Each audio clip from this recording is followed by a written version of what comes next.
Hi, my name's Judi Perrault, and my dad was Thomas Guy Grigsby, or Grig as he was known in the RAF during the war. He joined the RAF in 1939 and after training was posted to a Canadian aircrew squadron 423, flying Sunderland Flying Boats based at Castle Archdale in Northern Ireland. This is his recount of one of the missions that they flew. The date, July 12, 1944. It began with a call at 3:25 a.m. by the duty caller. We struggled into our flying kit, not saying much to each other as we dressed.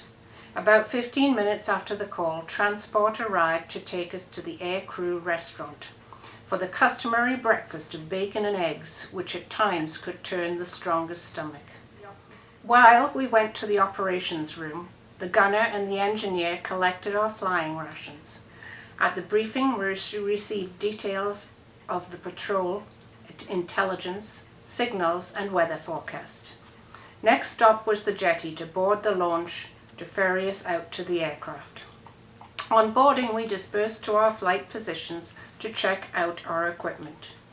The choice of patrol weather conditions en route and time of day could be a nail-biting experience. It could be that we would be making for the Spanish coast, cruising at about 120 knots in brilliant sunshine with the usual nervous twitch in one's system at the prospect of meeting German fighters. Sometimes patrols were carried out in stormy, turbulent conditions, flying as low as 50 feet over the sea for several hours.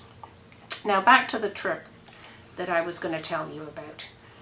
The given takeoff time was 5:25 a.m. The engine roared and the takeoff, which I always found thrilling, began. The control stick was pulled back and the bow came up as the throttles were eased back in pairs. The spray pounding off the hull and the floats skimming the water. Finally, the boat lifted majestically.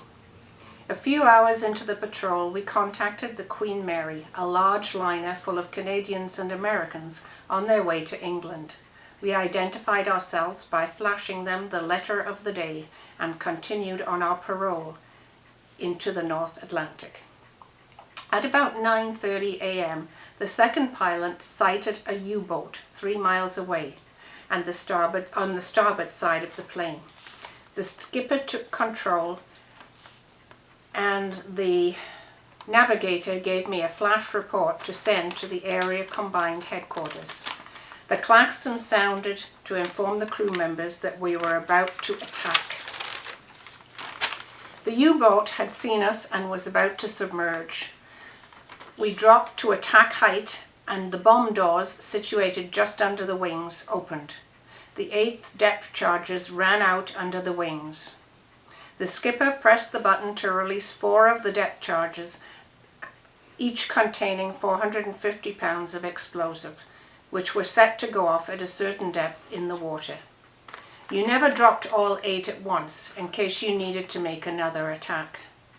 After the attack, there was lots of froth, oil and yellow wreckage. We sent out some homing signals and homed 4 other aircraft onto the scene. After flying around the attack area for some time, the gas in our tanks was getting too low for comfort, so we had to leave and return to the base. We arrived back at 19:25, making that a patrol of 14 hours long.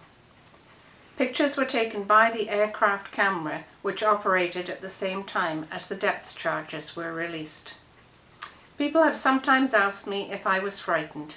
The answer I give is that anyone who says he was never afraid is lying. But mostly I found you were afraid afterwards, because when things were happening, you were too busy doing the things you were trained to do to be afraid.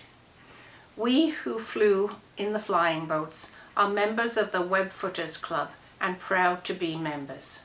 I remember close friendships from the 423 squadron who didn't make it back.